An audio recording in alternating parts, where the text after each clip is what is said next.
Cordial saludo. Bienvenidos de nuevo a este su espacio de temas y problemas literarios. Hoy vamos a conversar respecto de un tema que nos compete como escritores y es tener una voz propia. ¿Alguna vez no te ha pasado escribiendo que la gente te lee y dice, es que suenas como, es que te lees como, y caes en la cuenta que se trata de autores a los que tú has leído mucho, inclusive a los que llegas a admirar, pero que los lectores no reconocen tu propia voz en los textos? Vamos a conversar un poco sobre eso, no sin antes recordar que soy Sundiata Keita, escritor, miembro fundador del colectivo artístico Epísteme Colombia y su anfitrión en este su espacio. Entonces, uno de los primeros aspectos a abordar es el de la voz narrativa, ¿cierto? La voz narrativa está conectada con el estilo. Ya por acá en el canal tuvimos hace un tiempo un video sobre el estilo y el tono, y aceptando la tesis contemporánea de que cualquiera puede tener un estilo, porque anteriormente el estilo estaba, vamos a decirlo así, reservado a grandes maestros, a Cervantes, a otros autores, pero ya hoy en día se admite que muchos escritores podemos tener un estilo.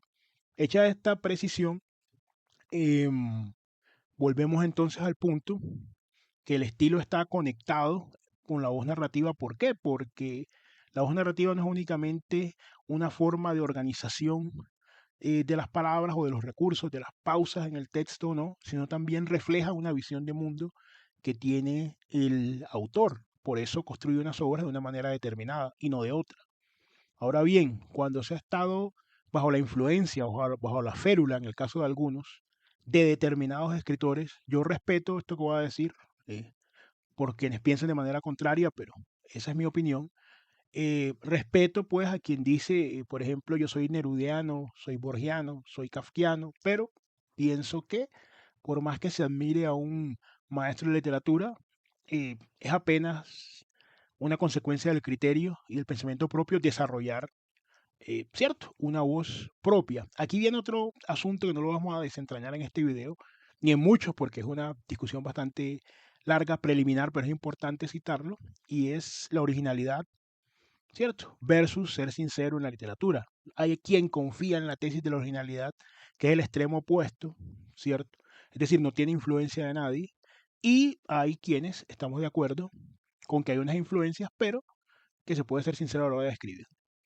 Entonces, respecto, ya aclarado esto preliminarmente, hablemos un poco de cómo ir adquiriendo esa voz narrativa e ir saliendo de ese ámbito de influencia tan natural que tenemos de otros autores que hemos leído, los que admiramos y que ciertamente vamos a tener un respeto por ellos, lo que no implica que no podamos tener un estilo propio. Vamos a sugerir rápidamente cuatro formas o cuatro ejercicios. Lo primero es ampliar la base de lecturas, ese catálogo de lecturas y de autores. Hacer una diversificación. Así como en el mercado usted diversifica sus acciones, acá usted también debe diversificar sus autores y sus lecturas. Porque si usted lee, por ejemplo, a Joyce, o lee, por ejemplo, a Hemingway, o lee, por ejemplo, a Rulfo, nada más, o a Carlos Fuentes, entonces se limita a ese espectro. Es muy difícil salir de ese ámbito de influencia y explorar sus propias posibilidades como escritor. La idea es ampliar el catálogo, contrastar estilos de escritores y así se va haciendo una base más ancha. Eso sería lo primero. Ampliar esa base, esa diversificación estética. Lo segundo, escribir desde la propia experiencia. Allí no nos estamos limitando a lo biográfico, a lo vivencial puramente, sino también al punto de vista que usted tiene. ¿Cuál es su posición respecto a un sistema económico, un sistema social, respecto a una tendencia, respecto de inclusive un sistema estético? ¿Cuál es su opinión frente a eso? ¿Cómo lo narra usted? Porque usted puede descubrir que sus circunstancias personales, por ejemplo, no son las de García Márquez, ni su forma de pensar tampoco lo es, que no son, eh, por ejemplo, las circunstancias de Tolstoy, por ejemplo, tanto históricas como personales. Entonces, por más que usted lo admire, se va a dar cuenta que hay una ruptura. Lo segundo es entonces escribir desde la experiencia, situarse en el mundo de sus historias desde su experiencia. Una tercera clave sería también, y ahí jugar un poco con el tono. Juega este ejercicio de, porque los escritores, muchos se caracterizan por tener siempre un tono festivo, un tono irónico, un tono sombrío, eh, un tono sarcástico, burlesco casi. Por ejemplo, en el caso de Bukowski, por ejemplo. Entonces, si usted quiere salir un poco de ese ámbito de influencia, juegue a narrar una escena con distintos tonos y verá qué tanto tiene en común con ese autor que tanto admira y en qué tanto se diferencia. Un último ejercicio, una reescritura continua.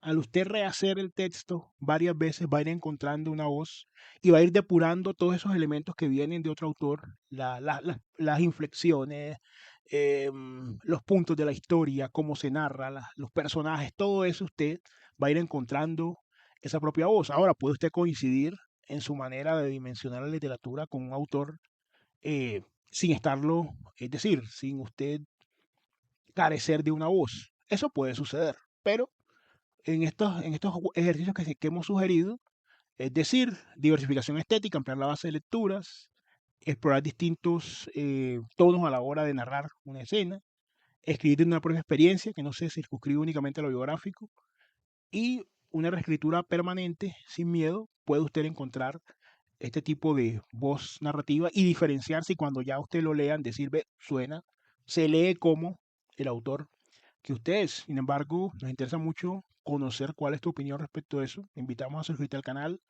compartir el contenido, dar me gusta, lo más importante, comentar. ¿Cuál es tu experiencia? ¿Ves un problema en definirte como un escritor X seguidor de una corriente? ¿Tienes una voz propia respecto a eso? ¿Cómo la construiste? Nos interesa mucho saber esta clase de experiencias porque nos enriquece, no siendo más por el momento, y siempre un gusto compartir con ustedes. Nos veremos en un siguiente episodio de Episteme Colombia Literatura.